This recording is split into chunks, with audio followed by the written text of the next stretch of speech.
les gagnants, c'est ceux qui ont un premium à la bourrinité, c'est-à-dire soit 3 techs qui ensemble craquent un problème technique très complexe et qui vont forcément battre l'équipe compétitrice où il y a un CMO, un CTO et un CEO.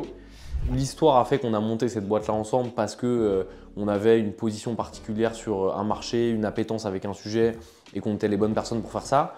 Mais en fait, finalement, demain, on serait allé vendre des carottes ensemble. J'aurais quand même voulu le faire avec toi, quoi.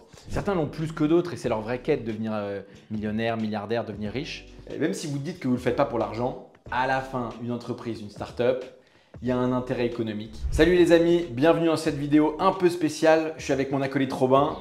On voulait vous partager aujourd'hui un sujet qui nous tient à cœur et qui doit être un sujet compliqué pour vous. C'est comment réussir son association entrepreneuriale. Une fois que vous avez des cofondateurs, comment gérer la courbe d'apprentissage commune, les conflits, les petits conflits, les gros conflits, comment faire en sorte que votre cofondation serve la croissance de votre boîte. On en a vu beaucoup passer chez The Quest, c'est une grosse partie de notre métier. On est une vraie boîte RH. Donc on va vous partager tout ça. C'est parti.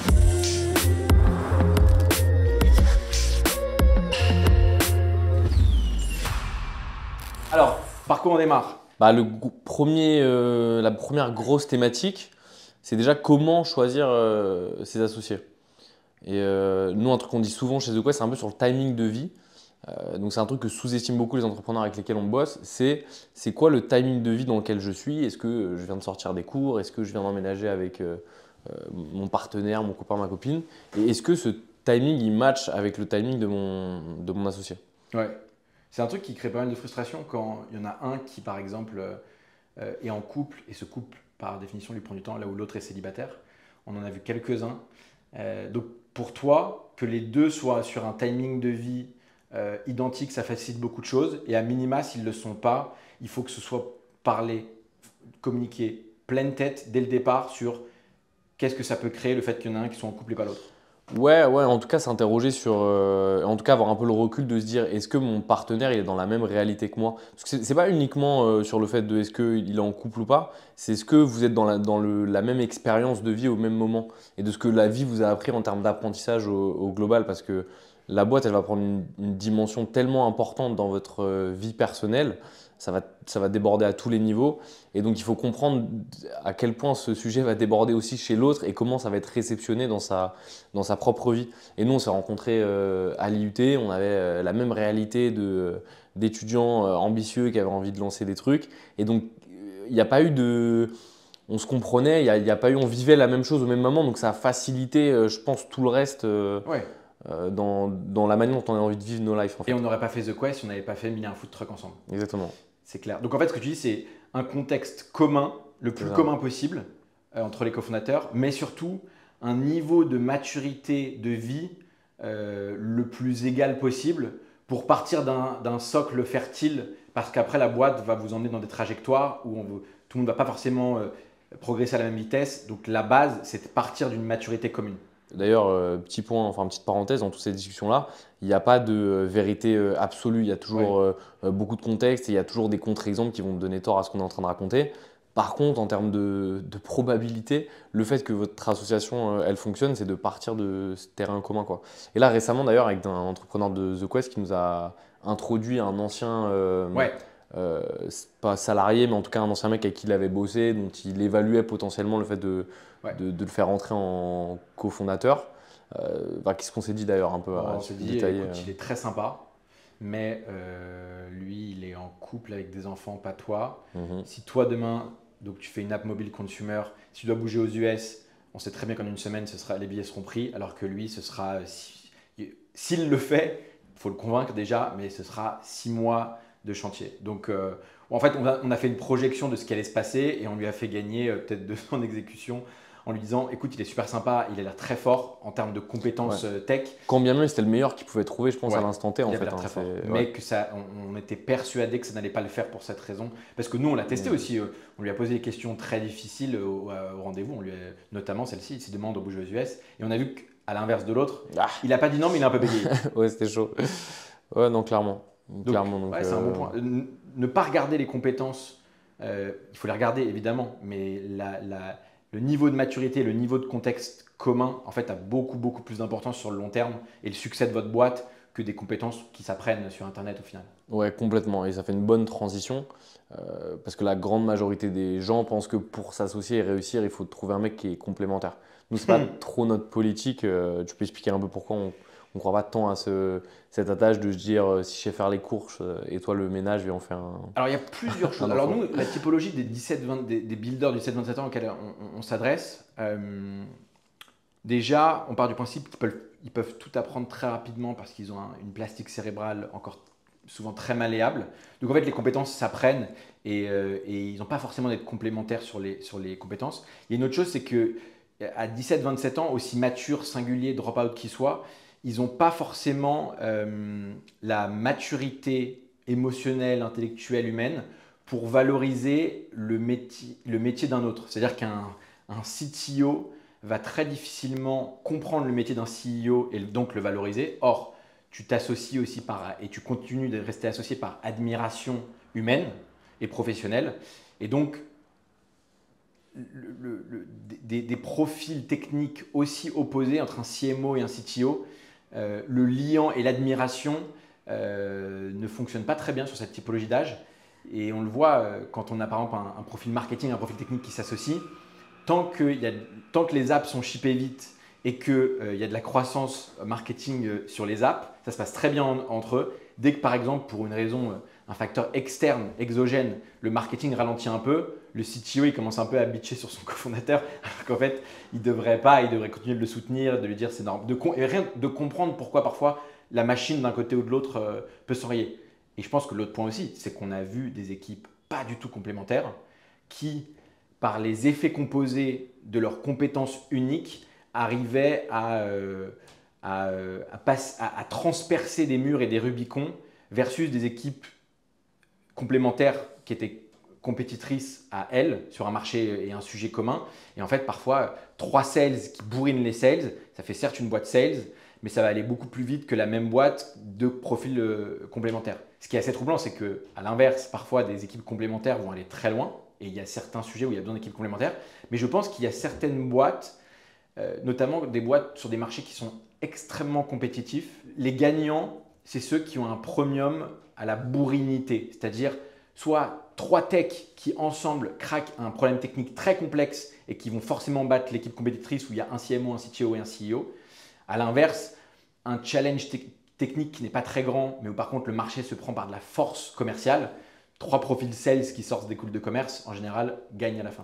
Tu as des exemples un peu à nous donner de boîtes à qui tu penses un peu comme ça, où tu t'es dit… Ouais, tu vois, quand on a fait… Ce qui a fait que la première année de Freeland, Revoltrain, on fait 2 millions de CA, c'est que c'est tous des marketeurs.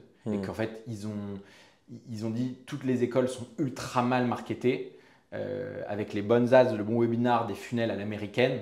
En fait, on va les défoncer. Et 2 millions de CA l'année 1. Ce qui se passe après, c'est autre chose. Mais nous, en tout cas, moi, ce que j'ai vu, c'est qu'ils étaient la meilleure équipe marketing dans le marché de l'éducation en France à ce moment-là. Je l'ai vu plus par le passé, une marketplace d'intérim où les cofondateurs étaient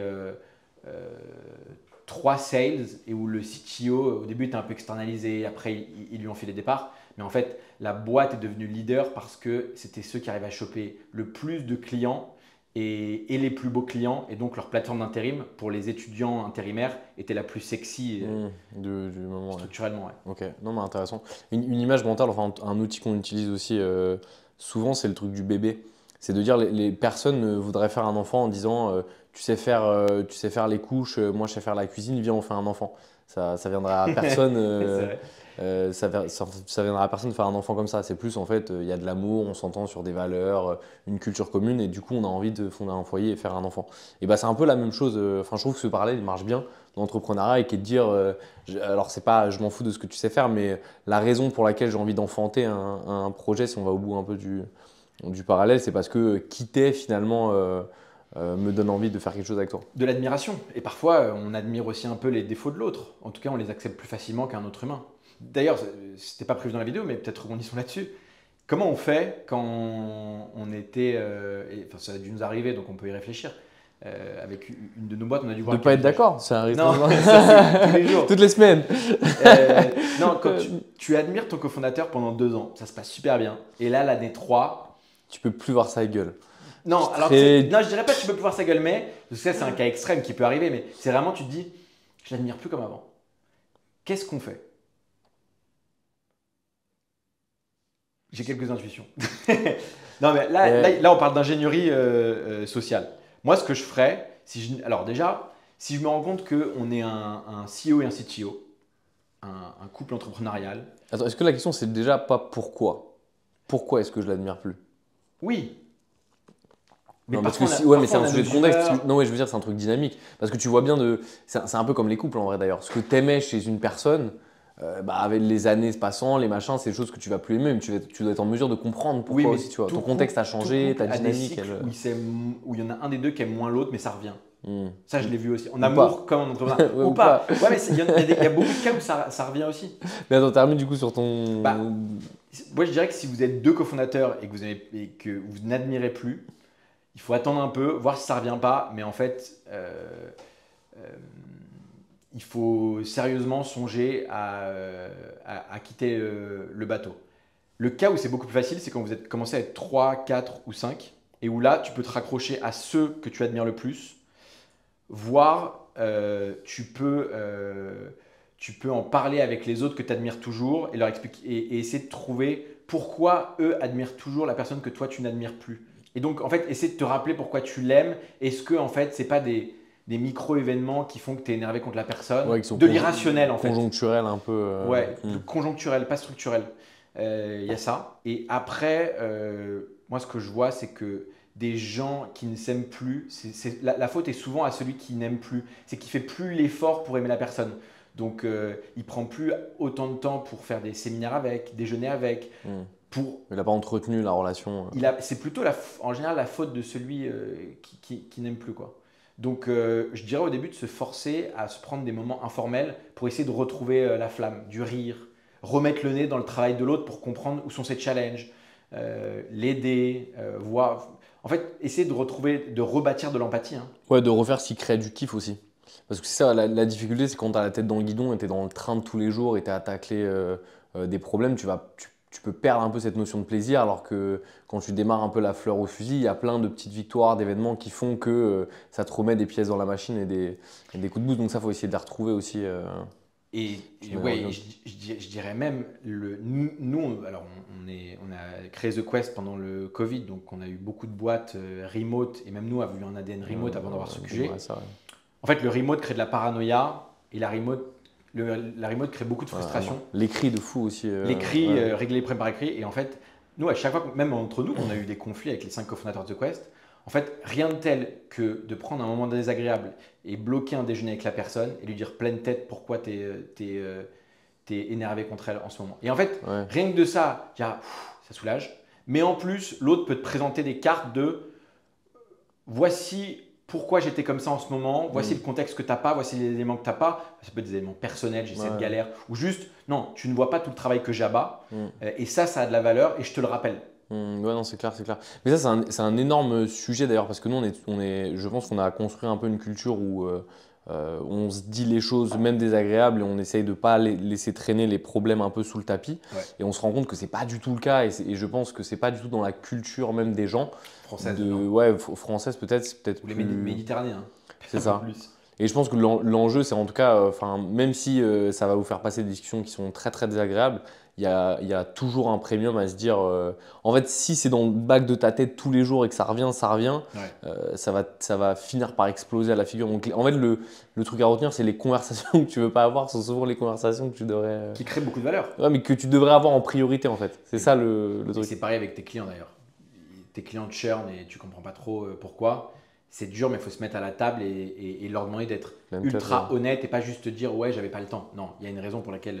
C'est un peu comme ça dans beaucoup de sujets, ouais, tu as raison. Non, c'est clair. Et sur le, ouais, pour rebondir aussi sur le sujet du remote, c'est vrai que l'écrit a une déformation.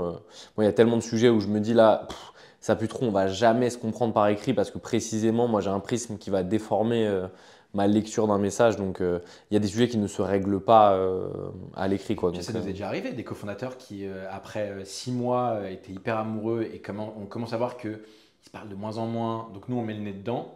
Et en fait, le meilleur moyen à chaque fois qu'on trouve, c'est OK, stop les débats à Slack. vous prenez un train, vous vous réunissez, on fait un déjeuner, on s'en parle et nous on essaie de faire le passeur de plat, le lubrifiant social et l'arbitre parfois, mais on voit qu'il y a plein de non-sujets, enfin des énormes sujets par écrit en remote qui peuvent prendre des proportions folles par exemple, d'implosion des boîtes. En fait, se voir régulièrement à des séminaires, passer des bons moments, rien que déjeuner ensemble qui est assez animal, règle énormément de choses. Ouais, ça désamorce tout, ouais. Ouais, clairement. Bon point, le remote.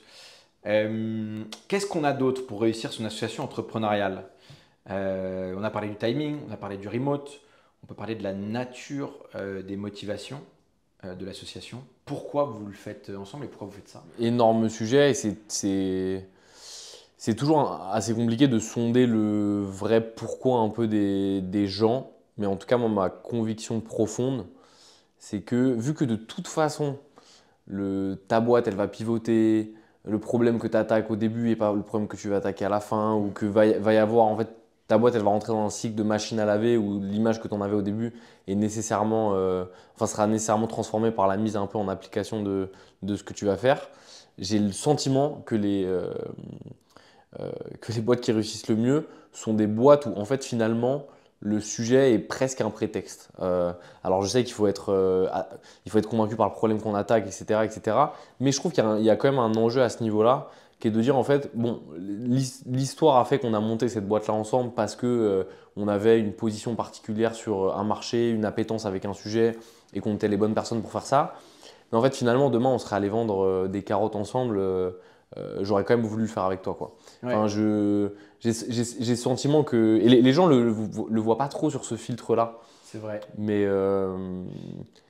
c'est pour ça qu'en fait, pour répondre un peu à cette question-là, le pourquoi, l'envie de t'associer doit être plus fort que ce sur quoi tu t'associes. Ouais. Moi, en tout cas, je crois beaucoup à ça. Ce qui veut dire aussi que c'est assez animal, c'est comme l'amour, c'est pas trop compréhensible. Parfois, tu proposes à un très bon copain de monter dans le bateau parce qu'en fait, tu as envie de faire la traversée avec lui. Mais je pense que c'est aussi la responsabilité de l'initiateur du projet initial, donc plutôt du CEO, du leader, au démarrage du projet, quand il n'y a rien, d'avoir la clairvoyance et la maturité de dire écoute, aujourd'hui, la vision et le problème qu'on a, c'est ça, la solution, je pense que ça va être ça. On va travailler sur ce sujet-là. Mais un, ça peut changer. Et deux, si je te propose de rejoindre le bateau, c'est de te proposer une épopée, des larmes et du sang. Et que déjà faire ça, tu t'évites les potentiels critiques futures au bout de 3 ans, tu n'es pas devenu riche et ton cofondateur vient de t'envoyer dans la gueule ouais, mais tu m'avais promis de la richesse, tu vois, ou tu m'avais promis beaucoup plus d'activité. Et en fait, promettre du sang, des larmes aux gens et juste dire on va se marrer, on verra, c'est la responsabilité du CEO. Et de le rappeler aussi un peu régulièrement, c'est clair, que les choses prennent du temps. On pourra mettre dans le montage, il y a une phase dans One Piece qui est assez connue sur ça, où Luffy s'embrouille un peu avec son équipage et tout, ils viennent lui péter la tête un peu et lui disent ouais mais vous me faites tout chier avec le One Piece, ceux qui pensent que je suis parti dans cette aventure pour le trésor, ils se trompent et je suis parti ici parce que j'avais envie de partir à l'aventure et tous ceux qui sont pas d'accord avec ça ils ont qu'à bouger du bateau, quoi. C'est à mettre au montage, important. Il est pas mal celle-là.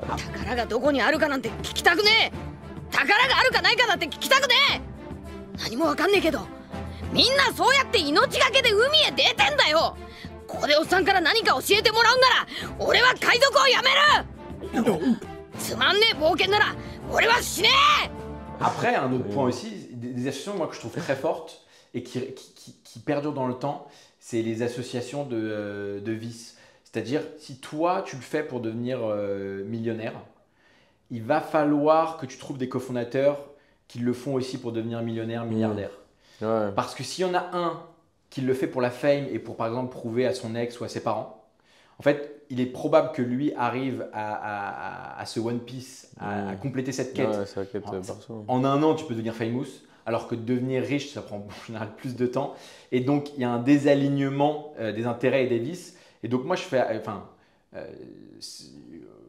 a été une de mes questions sur The Quest, c'est de sélectionner des gens mes 2 seuls critères, quand je t'ai proposé à toi, puis à Julian, puis à Panam, et toi, tu as ramené Adams, c'était des gens qui ont une belle courbe d'apprentissage, donc je sais qu'ils pourront apprendre quoi que ce soit et qu'ils vont continuer de progresser longtemps.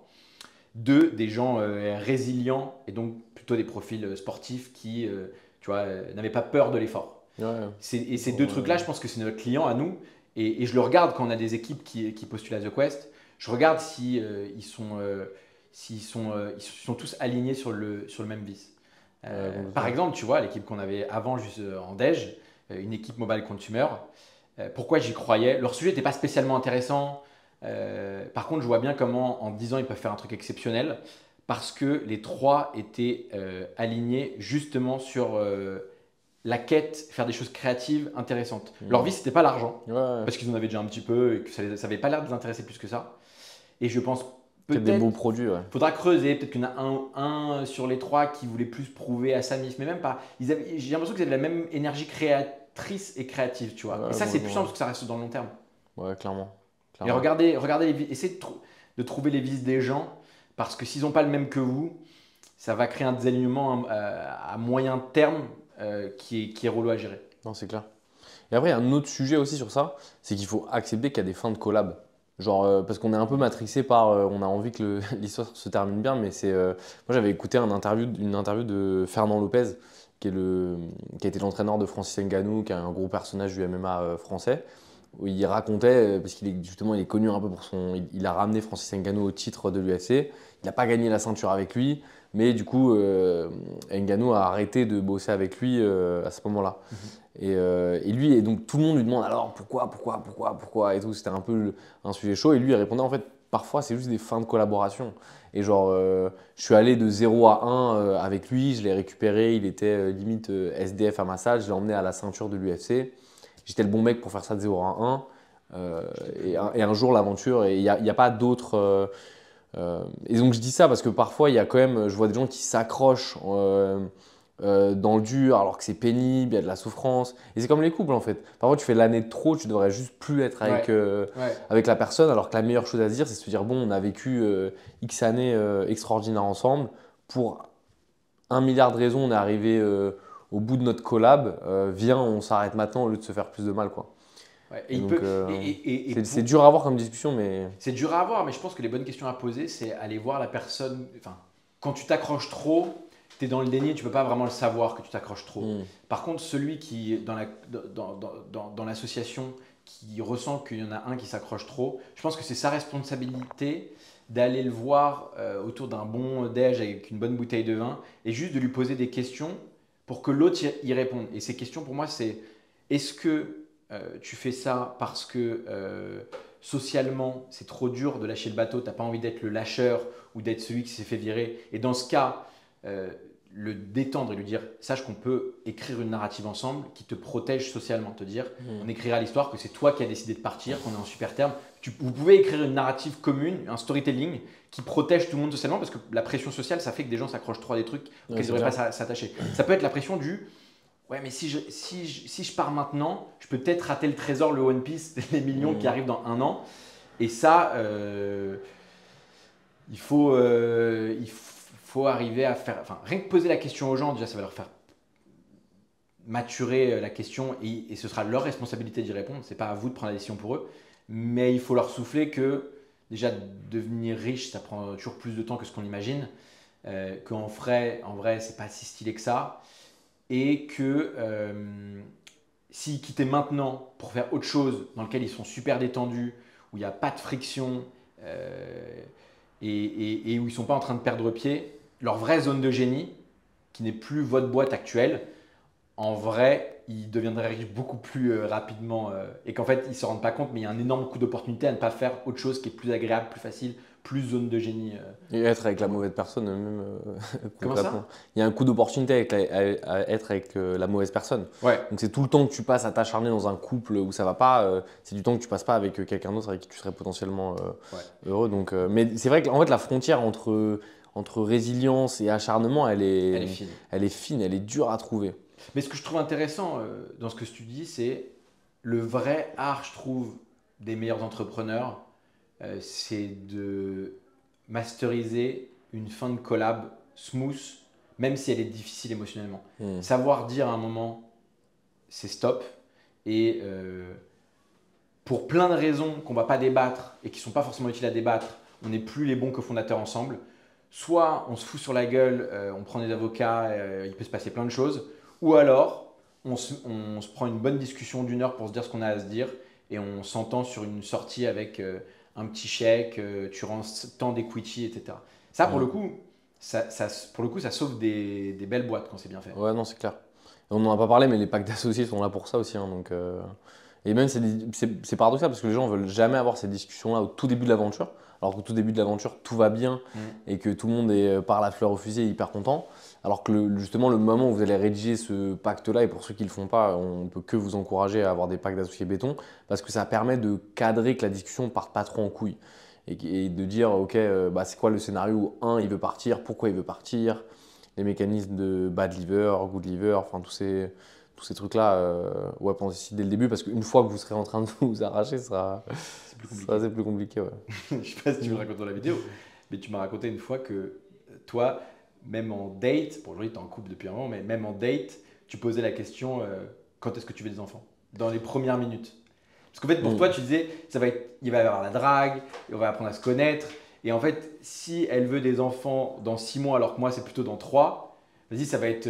En fait je perds mon temps, et donc on peut faire le parallèle entrepreneurial de Ouais. c'est dur, mais jour 1, il faut poser des questions super bizarres et expliquer pourquoi vous les posez. Et super structurel en fait. Parce que les gens, enfin, du coup, les gens ont peur de ces discussions-là, mais en fait, c'est super sain parce que le sujet, c'est de se dire, en fait, si je suis certain que toi, tu es dans une narrative de je veux des enfants rapidement, je veux le mariage de Barbie et Ken, etc., qui ne sont pas des choses qui, en tout cas, moi, qui m'attirent nécessairement, autant que je le fasse, que je le sache maintenant et qu'on ne perd pas notre temps collectivement, quoi. Grave.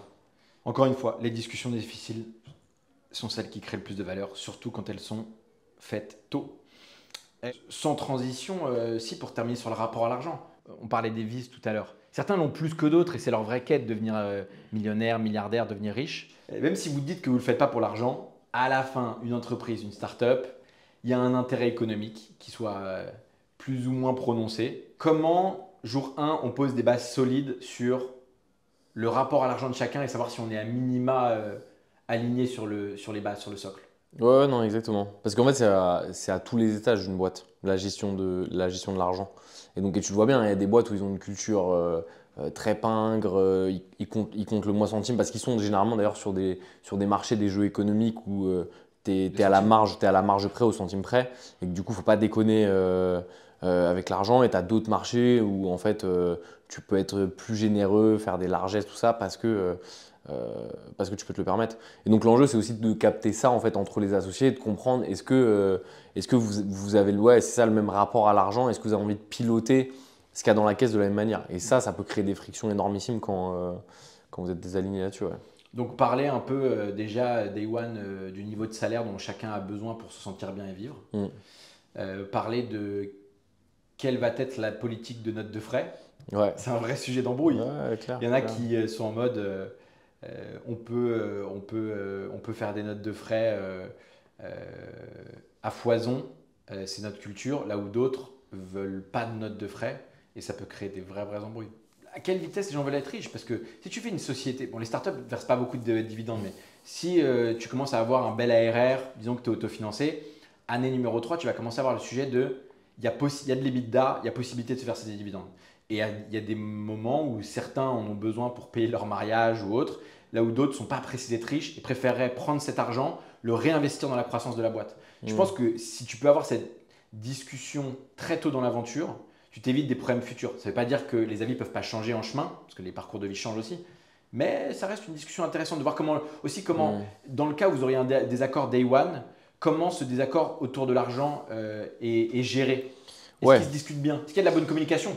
Et à quel point vous êtes irrationnel sur ça? Parce qu'en fait, le sujet, il est plus là, c'est que l'argent, c'est une source d'insécurité pour les gens, parce que c'est un sujet profondément irrationnel, de sécurité, je pense, presque de l'ADN, en fait, tu vois, ça met les gens en panique. En fait, l'enjeu, il est de réussir à sonder à quel point votre associé, il est détente, ou au contraire, le moins de centimes, ça le met en panique, ouais.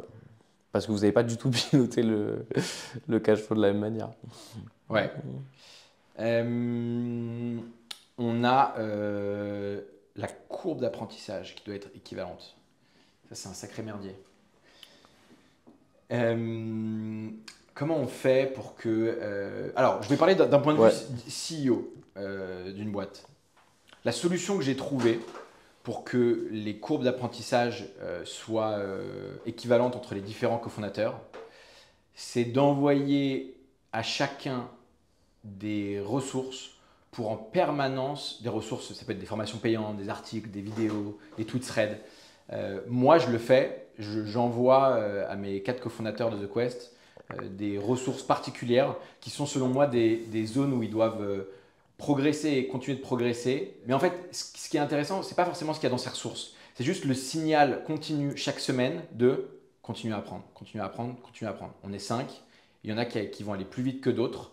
Le sujet, c'est qu'on arrive à mitiger ces différences de courbe d'apprentissage et de niveau par le fait que tout le monde continue d'apprendre. Parce que je pense que c'est aussi ça qui est important. Tu peux avoir un cofondateur qui crée moins de valeur que toi sur un certain cycle ou sur une certaine année, mais il ne faut pas que l'écart se creuse trop en fait. Et surtout, il faut que ce cofondateur voit que même si l'autre ne crée pas assez de valeur, il continue de progresser, il continue d'apprendre et il a cette envie de devenir meilleur. Parce que rien que ce petit signal, il comble en fait l'écart plus ou moins grand de création de valeur et de courbe d'apprentissage. Ouais. Et il y a un truc que tu l'as pas mentionné là, mais il y a un truc que tu as beaucoup fait avec nous. Parce que du coup, toi, pour le contexte, tu sortais du coup de 2 ans à The Family où tu avais été dans un socle avec des entrepreneurs qui avaient fait des trucs hyper ambitieux et nous, on n'avait pas ce parcours-là. Ouais. Et donc, il y avait un décalage déjà de réalité de ce qu'était monter une startup, etc. Les articles, effectivement, il y a un sujet un peu là-dessus, voilà, de challenger sa curiosité, mais plus de mettre tout le monde dans le même environnement de réalité. Ouais. Et tu vois, genre, nous, jour 1, t'as pas cloisonné les sujets sur, tu vois, tu rencontrais quelqu'un d'intéressant, bah, tu le faisais venir, nous-mêmes on le rencontrait. Donc, Je faisais un débrief écrit ou audio de mon qu'est-ce que j'ai exactement, qu'est-ce que j'ai appris, etc. Tu vois. Et alors que dans beaucoup de boîtes, ils cloisonnent énormément. Ils vont dire, le CEO, il va dire, vas-y, toi tu t'occupes du produit, donc tu vas parler que à des CTO. Moi, je m'occupe de la stratégie, donc je vais parler que avec des CEO. Et ça, en fait, même si ça peut paraître une décision qui est drivée par de la performance, parce qu'au début, tu veux économiser ton temps, etc. Je pense que ça crée beaucoup de défiance à terme parce que tu crées des espèces de sous-cultures en interne où toi, tu es en information maximum sur le marché, sur comment ça fonctionne, et tu progresses à titre individuel, alors que tes associés ne le font pas. Donc, je pense qu'il y a un vrai sujet d'emmener, en fait, d'embarquer tout le monde dans en fait, regarde, je suis en train d'apprendre des choses, là, il se passe des trucs stylés, viens avec moi et viens me donner ton avis, viens, on décortique ça ensemble. Donc, c'est un sujet de générosité, en fait, finalement. C'est un vrai sujet de générosité, c'est un sujet de surcommuniquer, c'est un sujet de parfois intentionnellement créer le débat, mais pour que les gens échangent parce qu'ils n'auraient pas naturellement échangé. Et après, il faut le dire, c'est aussi un poids pour le CEO qui, moi je le vois comme ça, je vois le CEO comme, disons, si vous avez 2, 3 cofondateurs, je vois le CEO comme une pieuvre qui doit être le liant de toutes ces personnes-là jusqu'à passer un certain Rubicon où les gens se connaissent tellement bien et sont tellement associés depuis longtemps qu'il y a un équilibre. Mais au démarrage, il y a souvent des déséquilibres et le CEO, c'est une sorte de pieuvre avec au bout de chaque tentacule un fil et au bout de chaque fil, il y a un de ses cofondateurs. Et la question, c'est de garder tout le monde sur son fil tendu, lié, et pas dans les C1 qui lâche la corde et qui en fait perd le fil de la boîte, perd le fil des apprentissages, de la culture, de la vitesse de courbe d'apprentissage, etc. En général, si un des cofondateurs est à la ramasse, la vraie responsabilité, elle est sur le CEO qui a mal fait son job quelque part. Et à lui de trouver où et de changer ça. Ouais, c'est clair. Il faut accepter que c'est pas linéaire aussi. Il y a des périodes de cycle de vie de la boîte où il y a des gens qui peuvent prendre ce rôle parce que le contexte fait que, et d'accepter aussi ce chaos, au fait. Parce que tout ça est très théorique, ce qu'on dit, mais en fait, en pratique, tu as des urgences à gérer, des problèmes à gérer, et que c'est compliqué de garder cette ligne très linéaire. Quoi, tu vois. Mais c'est un muscle d'intuition qui doit aussi, je pense, tous les cofondateurs, mais à minima le CEO de la boîte, le leader, doit arriver à voir avant tout le monde quand quelqu'un commence à prendre du retard en termes de création de valeur et de courbe d'apprentissage, et doit prendre le pouls de tout le monde en permanence. Et en fait, c'est un muscle de la paranoïa. Hein. C'est un muscle de le soir, vous demandez, ok, qui est à la ramasse ou qui peut l'être dans un mois si je fais pas ça. Donc c'est un peu paranoïaque, mais je pense que les bons CEO sont un peu paranoïaques sur les bords. Un autre truc aussi qui fait transition avec le plan qu'on voulait dérouler dans cette vidéo, c'est le sujet de la culture commune. C'est un truc un peu pas très palpable, ce qui fait que les gens sont liés. Je pense qu'on est un très bon exemple pour les entrepreneurs de ça chez The Quest. C'est que Donc comme tu l'as dit, moi je sortais d'un accélérateur de start-up très connu où j'avais appris beaucoup de choses. Pas vous, Robin, Julien, Adams, Panam. Vous veniez même tous d'écoles différentes. Panam vient des arts et métiers, toi et Adams de l'IUT, Julien vient d'une école du web et plus jeune que nous. On n'avait pas la même culture. C'est moi qui ai un peu fait le liant et a ramené un peu tout le monde sur le bateau. Toi, Adams pour le coup. Mais moi, j'ai rapidement vu que, notre business model de Startup Studio demandait 10 fois plus d'intensité que la startup moyenne en France. Donc je me suis dit comment on crée un contexte, un écosystème où on va être beaucoup plus intense que la moyenne et on va réussir à travailler 16 heures par jour, mais aussi où je voyais que vous étiez très différents, pas forcément copains au démarrage. Comment je fais pour que vous deveniez plus copains entre vous qu'avec moi? Je pense que c'est un baril qui est assez bien réussi aujourd'hui, pas encore parfaitement et totalement, mais la solution que j'ai trouvée à l'époque, c'est on trouve un appartement et j'ai insisté pour qu'on se mette en coloc. Et cette coloc, il y a eu un peu de fun, évidemment, mais ce n'était pas une coloc PlayStation, hein. Ça travaillait 16 heures par jour et tous les 3 mois, on faisait une énorme kermesse, une énorme soirée. En fait, moi, je l'ai vu comme un bassin, un pédiluve.